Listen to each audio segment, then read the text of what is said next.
باب الحوائج باب الحوائج اے مولا غازی آئے ہیں در پہ تیرے سوالی باب الحوائج اے مولا غازی آئے ہیں در پہ تیرے سوالی ہمیں خبر ہے رد نہیں ہوگی کبھی اس در سے دعا ہماری اس لیے آئے ہیں آس لے کر اعوذ باللہ من الشیطان الرجیم بسم اللہ الرحمن الرحیم الحمدللہ علی ما انعم ولہ الشکر علی ما الہم والثناء بما قدم من عموم نعم ابتداها وسبوغنا لا نسداها وتمام منن اولاها جمع عن الإحساء عددها ونهى عن الجزاء أبدها وتفاوت عن الإدراك أبدها وندبهم باستزادتها بالشكر لاتصالها واستحمد إلى الخلائق بإجزالها وثنى بالندب إلى أمثالها ثم الصلاة والسلام على أشرف الأنبياء والمرسلين وخاتم النبيين سيدنا ومولانا بالقاسم محمد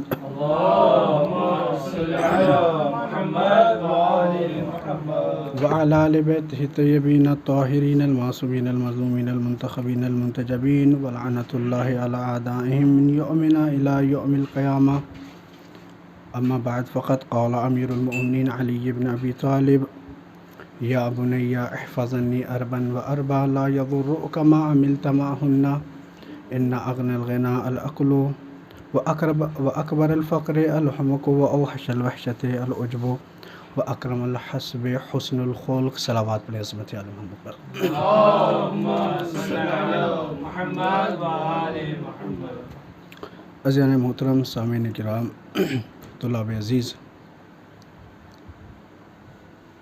امام علی علیہ السلام اپنے بیٹے امام حسن علیہ السلام سے فرما رہے ہیں کلام ایک معصوم کر رہا ہے اور یہ کلام ایک معصوم سے کیا جا رہا ہے۔ اس کلام کی اہمیت اور منزلت کو مشاہدہ کرنے کے لیے یہی کافی ہے کہ ایک معصوم دوسرے معصوم سے کلام کر رہا ہے۔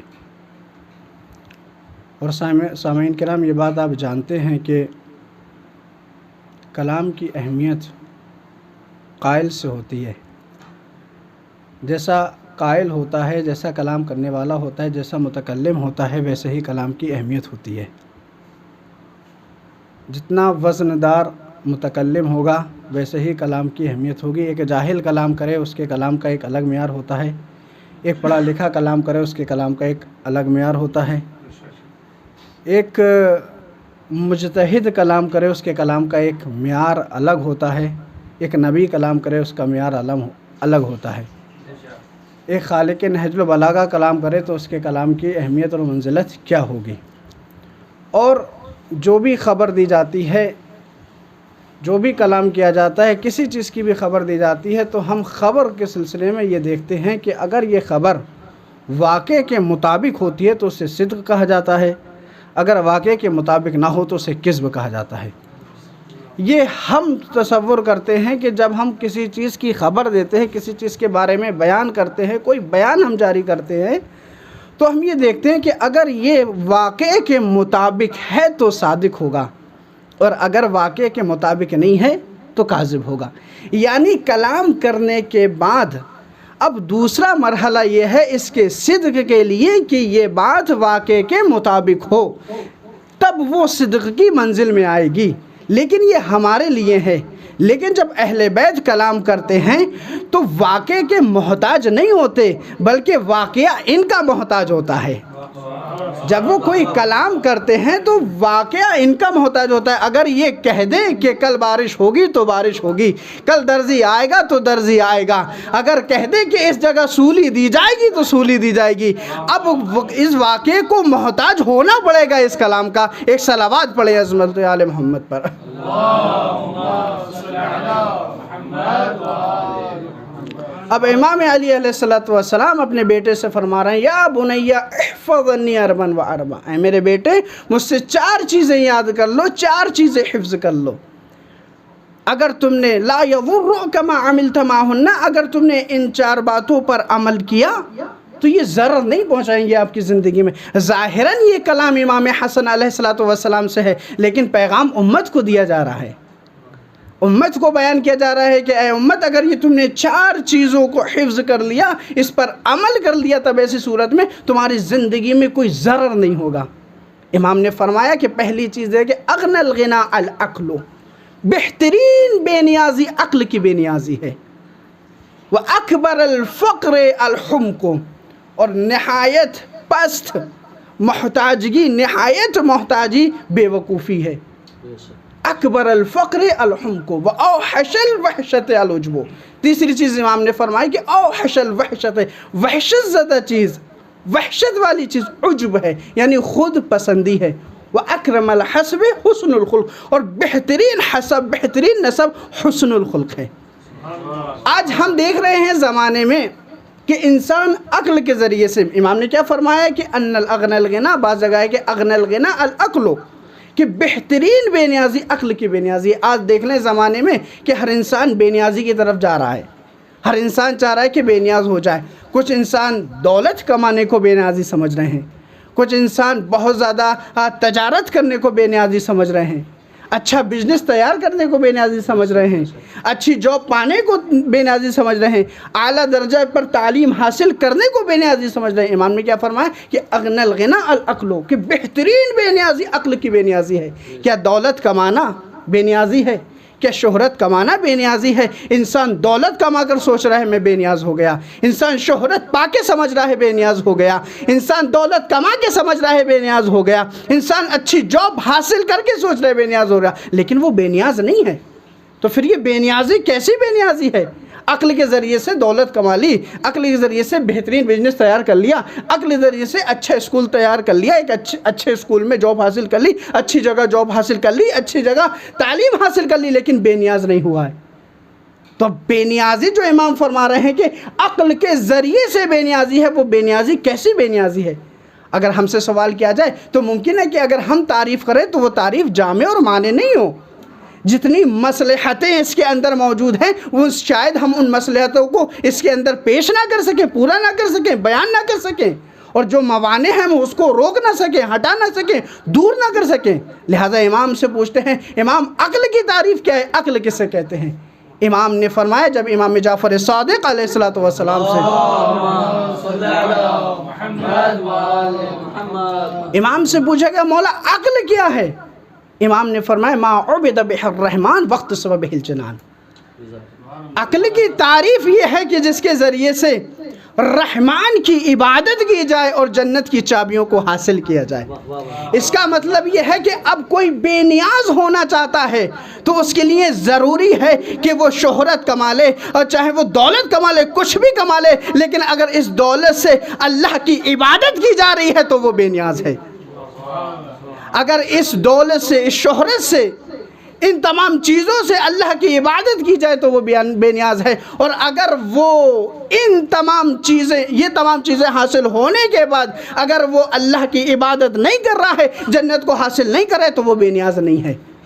اب سوال یہ ہے کہ کس طرح سے اللہ کی عبادت کی جائے گی؟ خود اہل بیت نے فرمایا بنا عرف اللہ بنا عبید اللہ، ہم وہ ہیں کہ جس کے ذریعے سے اللہ کی معرفت حاصل ہوئی ہے، اور ہم وہ ہیں کہ جس کے ذریعے سے اللہ کی عبادت ہوئی ہے۔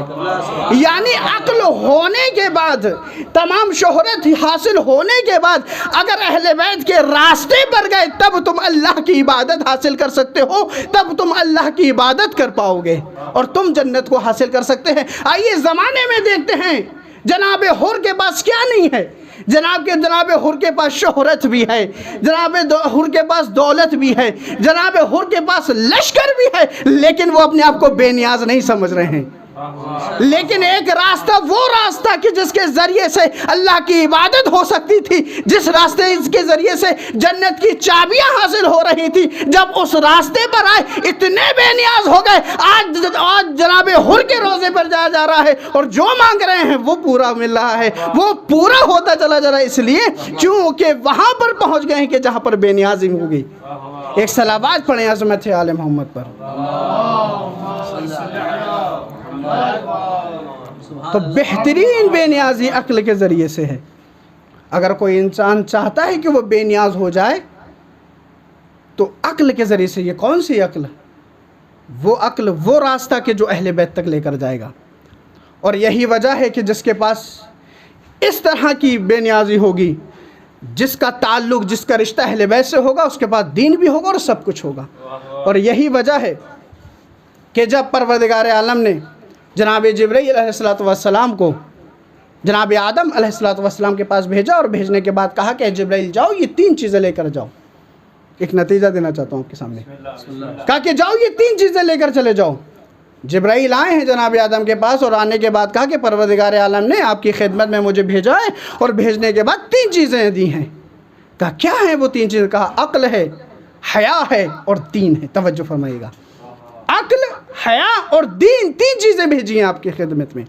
لیکن اے آدم، آپ کو تینوں چیزیں لینے کا حق نہیں ہے، آپ ان تینوں میں سے کوئی ایک چیز لے لیجئے۔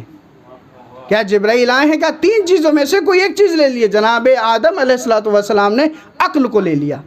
جیسے ہی عقل کو لینا تھا، جناب جبرائیل نے کہا کہ اے حیا اور دین، تم چلی جاؤ، تم انصراف کر جاؤ، تم پلٹ جاؤ اپنی جگہ پر۔ تو حیا اور دین نے کہا کہ پروردگار عالم نے ہمیں حکم دیا ہے کہ جہاں پر یہ عقل ہوگی وہاں پر دین بھی ہوگا اور حیا بھی ہوگی۔ جہاں پر یہ کہا کہ ہمیں حکم دیا ہے کہ جہاں پر یہ حیا، یہ عقل ہوگی، وہاں حیا بھی ہوگی اور دین بھی ہوگی۔ میں آپ سے کہنا چاہتا ہوں اے سامعین کرام، یہ بتائیے یہ عقل کیا ہے؟ عقل حجت ہے، حجت باطنہ، یعنی یہ بتانا چاہ رہا ہے، یعنی یہ حیا اور یہ دین انسانوں کو بتانا چاہ رہے ہیں کہ دیکھو کہ جہاں پر حجت ہوگی وہاں پر دین بھی ہوگا اور وہاں پر حیا بھی ہوگی، اور جہاں پر دین ہوگا اور جہاں پر عقل ہوگی وہاں پر حیا بھی ہوگی اور دین بھی ہوگا۔ اور زمانے کو بتا دیا کہ دیکھو اگر کوئی بھی اس حجت کو چھوڑ دے، نہ اس کے پاس دین ہے اور نہ اس کے پاس حیا ہے۔ ایک صلوات پڑھیں عظمت آل محمد پر۔ تو بہترین بے نیازی عقل کے ذریعے سے ہوگی۔ اگر کوئی انسان چاہتا ہے کہ بے نیاز ہو جائے تو وہ عقل کے ذریعے سے ہوگا۔ اور عقل کے سلسلے میں پروردگار عالم نے فرمایا کہ لما خلق اللہ العقل، کی جب پروردگار عالم نے عقل کو خلق کیا تو فرمایا کہ ادبر اقبل فاقبلا ادبر فادبرا، اس سے کہا کہ آگے بڑھو، عقل آگے بڑھ گئی۔ اس سے کہو کہ پیچھے ہٹو، پیچھے ہٹی۔ جب یہ اس نے کام کیا تو پروردگار عالم نے فرمایا کہ اے عقل، تجھ سے بہترین مخلوق میں نے پیدا نہیں کی۔ پھر اس کے بعد پروردگار عالم نے فرمایا کہ مجھے اپنی عزت و جلال کی قسم، میں تیرے ہی ذریعے سے امر کروں گا اور تیرے ذریعے سے میں نہیں کروں گا۔ پھر اس کے بعد فرمایا کہ ایاک اثیب و اعاقب، اور تیرے ہی ذریعے سے میں ثواب دوں گا اور تیرے ہی ذریعے سے میں عقاب دوں گا۔ دیکھیں کیا، جب پروردگار عالم نے اس عقل کو خلق کیا کہ آگے بڑھ، آگے بڑھ گئی، پیچھے ہٹ، پیچھے ہٹ، اس کے بعد فرمایا کہ میں اپنے عزت و جلال کی قسم کھا رہا ہوں کہ تیرے ذریعے سے ہی میں امر کروں گا اور تیرے ذریعے سے میں نہیں کروں گا اور تیرے ہی ذریعے سے میں ثواب دوں گا اور تیرے ہی ذریعے سے میں عقاب دوں گا۔ یعنی پروردگار عالم نے عقل کو اتنی منزلت دی۔ آئیے ایک جگہ یہ، دوسری جگہ کہ جب ہم امام علی علیہ السلام کے حرم میں جاتے ہیں اور جانے کے بعد ان کے زری کے پاس جاتے ہیں اور پشتبہ قبلہ ہو کر ایک جب مولا کو سلام کرتے تو اس میں بھی یہی جواب دیتے ہیں کہ اللہم ھذا قبر ولیک، یہ تیرے ولی کی قبر ہے اور تو نے اس میں فرمایا ان کی اطاعت ہمارے اوپر واجب قرار دی ہے اور بہی تصیب و وہی تعاقب، اور اے پروردگار تو انہی کے ذریعے سے ثواب دے گا اور انہی کے ذریعے سے عقاب دے گا۔ یعنی ایک جگہ تو یہ کہ عقل کے ذریعے سے ثواب، عقل کے ذریعے سے ہی عذاب، ادھر مولا کے ذریعے سے ثواب اور ادھر مولا کے ذریعے سے عقاب۔ دوسری جگہ امام نے فرمایا کہ عقل وہ ہے کہ جس کے ذریعے سے رحمان کی عبادت کی جا رہی ہے، عقل وہ ہے کہ جس کے ذریعے سے جنت کو حاصل کیا جا رہا ہے۔ دوسری جگہ امام نے فرمایا کہ ہمارے ذریعے سے اللہ کی عبادت کی جا رہی ہے اور ہمارے ذریعے سے ہی جنت کو حاصل کیا جا رہا ہے۔ اس کا مطلب یہ ہے کہ جو عقل ہے وہ اہل بیت ہیں، جو اہل بیت ہیں وہی عقل ہے، یا یوں کہوں کہ کمال عقل کا نام اہل بیت ہے۔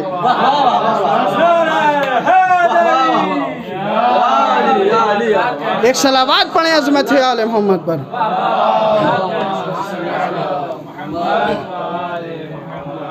اس سے بہتر صلوات پڑھیں۔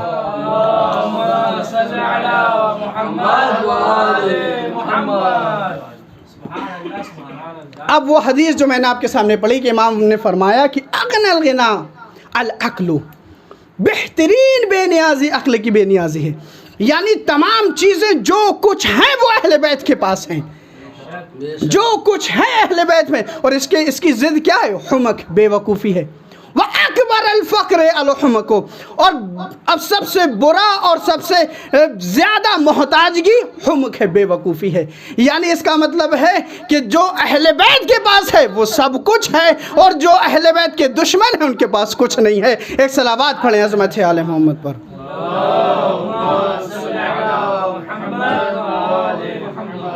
بہترین بے نیازی عقل کی بے نیازی ہے۔ امام موسیٰ کاظم علیہ الصلوۃ والسلام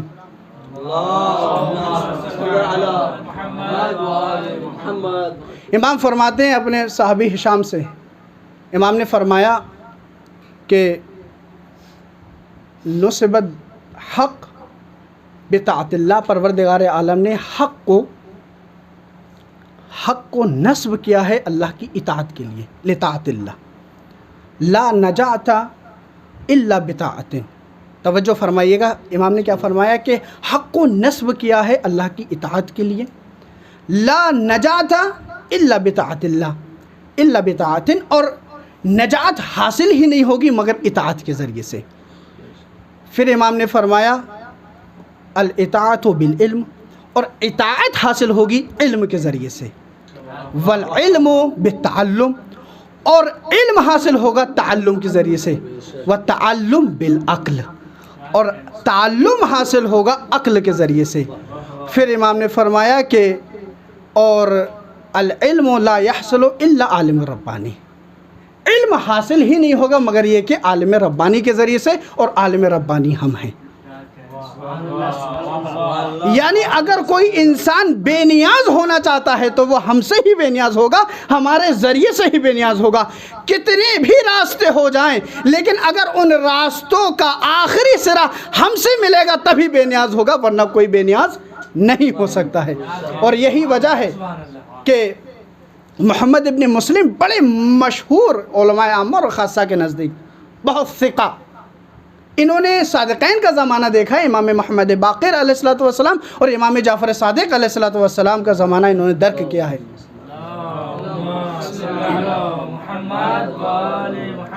اور انہوں نے 30,000 حدیثیں امام محمد باقر علیہ الصلوۃ والسلام سے اخذ کی، اور 16,000 امام جعفر صادق علیہ الصلوۃ والسلام سے اخذ کی۔ ہمارے علماء فرماتے ہیں کہ جب ان تک سلسلہ سند آ کر رک جاتا ہے پھر اس کے بعد سلسلہ سند نہیں دیکھتے۔ دیکھیے بے نیازی میں بتانا چاہ رہا ہوں کہ اہل بیت کے ذریعے سے، اس کے علاوہ بے نیازی ہے ہی نہیں۔ اب روایت بیان کرتی ہے کہ یہ ایک دن، ایک شب، ایک رات میں اپنے گھر پہ اپنی چھت پر سو رہے تھے۔ کچھ دیر ہوتی ہے، دق الباب ہوتا ہے، کافی دیر تک دق الباب ہوتا رہتا ہے۔ یہ نیچے اتر کر آتے ہیں، دیکھتے ہیں کہ کنیز ہے۔ کہا کیا ہو گیا؟ کہا کہ میرے پاس ایک خاتون آئی ہے اور اس کو مسئلہ شرعی پوچھنا ہے، وہ بتا دیجئے۔ کہا کہ بتاؤ کیا ہوا؟ تو وہ اس خاتون سے مخاطب ہوتے ہیں محمد ابن مسلم، کہتے ہیں بتاؤ کیا ہوا؟ تو وہ خاتون کہتی ہے کہ میری ایک بیٹی تھی، اس کا انتقال ہو گیا، وہ حاملہ تھی، اس کے پیٹ میں بچہ ہے، اب کیا کیا جائے؟ مسئلہ شرعی پوچھنا چاہتی ہوں، کیا کیا جائے؟ بچہ زندہ ہے۔ تو ایک مرتبہ محمد ابن مسلم کہتے ہیں کہ میں پانچویں امام محمد باقر علیہ الصلوۃ والسلام کے محضر میں حاضر تھا، وہاں پر بھی ایسا ہی مسئلہ پوچھا گیا تھا۔ تو امام نے فرمایا کہ بچے کا نکالنا واجب ہے، پیٹ کو چاک کیا جائے اور بچے کو نکالا جائے، وہی حکم ہے۔ کہا کہ ٹھیک ہے. لیکن انہوں نے محمد ابن مسلم نے ایک سوال کیا, کہا کہ بتاؤ یہ بتاؤ کہ میں گوشہ نشین ہو چکا ہوں, میں دنیا سے کٹ گیا ہوں, تمہیں میرے گھر کا عنوان ایڈریس کس نے بتایا, تمہیں کیسے پتہ چلا؟ تو یہ خاتون کہتی ہے کہ میں پہلے محمد حنفیہ کے پاس گئی تھی, ابو حنیفہ کے پاس گئی تھی, اور ابو حنیفہ کے پاس جانے کے بعد میں نے اس سے پوچھا تھا, ابو حنیفہ کے پاس گئی تھی اور میں نے اس سے پوچھا تھا کہ ایسا ایسا مسئلہ آ گیا ہے, بتاؤ کیا کیا جائے ایسی کنڈیشن میں. تو اس نے مجھ سے کہا تھا کہ مجھے معلوم نہیں ہے, لیکن میں ایسی جگہ بتا دیتا ہوں کہ جہاں سے لوگ بے نیاز ہوتے ہیں. کہا کہ ایسی جگہ بتاتا ہوں کہ جہاں سے لوگ بے نیاز ہوتے ہیں. کہا کہ جاؤ محمد ابن مسلم فلاں جگہ پر ہے, اس سے جا کر پوچھو, وہ امام جعفر صادق علیہ الصلوۃ والسلام کا شاگرد ہے, کیونکہ اصل بے نیازی وہیں سے تمہیں حاصل ہوگی.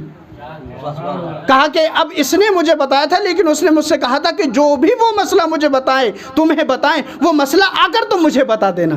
اب یہ جاتی ہیں اور اس کو بتا دیتی ہیں. اب صبح ہو جاتی ہے, جناب محمد ابن مسلم مسجد سے گزرتے ہیں تو دیکھتے ہیں کہ یہ اپنے شاگردوں کے ساتھ بیٹھا ہوا تھا, اور بیٹھنے کے بعد درس دے رہا تھا. درس دیتے دیتے کہتا ہے کہ اچھا یہ بتاؤ اے شاگردوں, میں تم سے کچھ سوال کروں؟ کہا ہاں بتاؤ. کہا تم اس کا جواب دو گے؟ کہا سوال کیجئے. کہا یہ بتاؤ, اگر کسی خاتون کا انتقال ہو جائے اور اس کے پیٹ میں بچہ ہو, بتاؤ کیا حکم شرعی ہے؟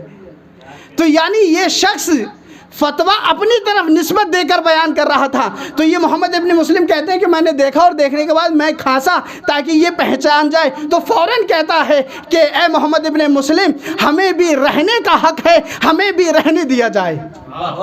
یعنی یہ زمانے کو ان کو پتا تھا, اس کو پتا تھا حق کیا ہے, کہ جو انہوں نے بتایا یہ حق ہے, لیکن یہ زمانے کو بتانا چاہتے ہیں دیکھو اصل بے نیازی یہیں سے ہے. لیکن چونکہ اگر لوگوں کو معلوم چل گیا کہ یہ راستہ حق راستہ ہے اور یہاں سے بے نیازی ہوگی, تو لوگ اس در پہ جائیں گے, ہمارے در پر نہیں آئیں گے, اور ہماری دکانیں بند ہو جائیں گی. لہٰذا ہمیں بھی جینے کا موقع دیا جائے. ایک صلوات پڑھیں عظمت آل محمد پر.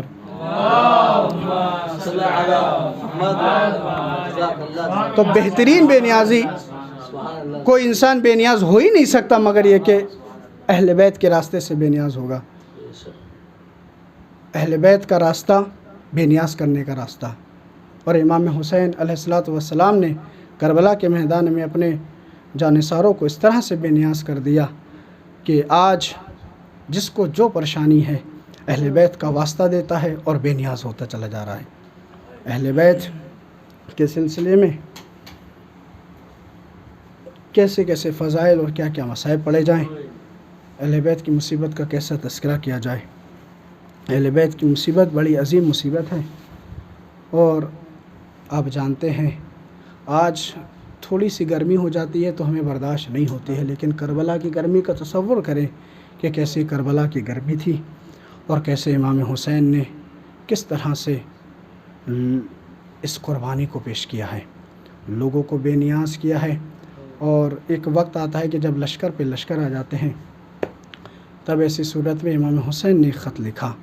اور یہ خط کیوں لکھ رہے ہیں؟ امام حسین بے نیاز کرنا چاہ رہے ہیں. حبیب ابن مظاہر کے نام خط لکھا. روایت کے الفاظ ہیں کہ جب وہ قاصد جو امام کا تھا اور کوفے پہنچا ہے, اور پہنچنے کے بعد حبیب کے گھر پہ جب دق الباب کیا ہے, وقت جو تاریخ نے لکھا کہ حبیب دسترخوان پہ بیٹھے ہوئے تھے, لقمہ گر جاتا ہے. جیسے ہی لقمہ گرنا تھا, ایک مرتبہ دق الباب ہوتا ہے, ایسا لگتا ہے کسی پیاسے نے, کسی غریب نے, کسی بھوکے نے یاد کیا ہے. ایک مرتبہ آتے ہیں اور آنے کے بعد فرماتے ہیں کہ کون ہو تم, کیا ہو تم, بتاؤ. تو کہتے ہیں کہ میں حسین کا قاصد ہوں اور رسالہ لے کر آیا ہوں.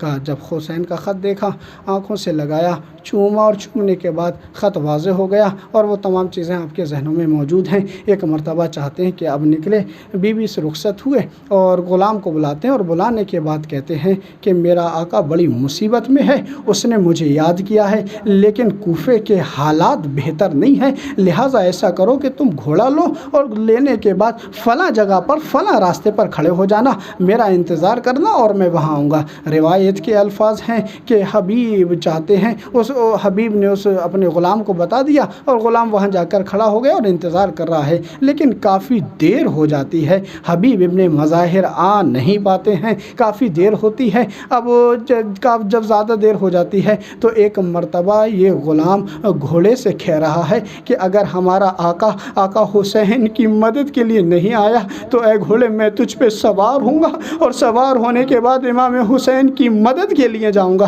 روایت کہتی ہے کہ یہ بات حبیب ابن مظاہر نے سن لی اور سننے کے بعد فرمایا کہ آج میرا آقا اتنا قریب ہو گیا ہے، ارے فاطمہ کا لال اتنا قریب ہو گیا ہے کہ غلام اس کی مدد کے لیے جانا چاہتے ہیں۔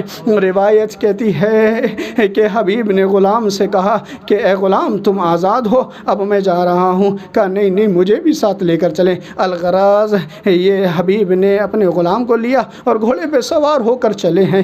روایت کے الفاظ ہیں جب وہاں پہنچے ہیں اور پہنچنے کے بعد امام حسین علیہ السلام نے استقبال کیا ہے، اور جب استقبال ہوا ہے اسی عالم میں جناب فضا آتی ہیں اور فضا آنے کے بعد کہتی ہیں کہ جناب زینب سلام اللہ علیہ نے اے حبیب تمہیں سلام کہا ہے، بس اتنا سننا تھا۔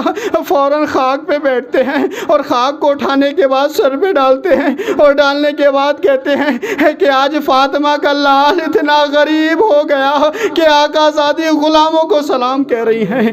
عزیزان محترم، بہت ہی مصیبتیں امام حسین علیہ السلام پہ پڑی ہیں اور ہر انصار ہر صحابی یہ چاہ رہا تھا کہ امام حسین علیہ السلام کی جان بچ جائے۔ بس میں روایت ختم کرتا ہوں اور مصائب ختم کر دیے۔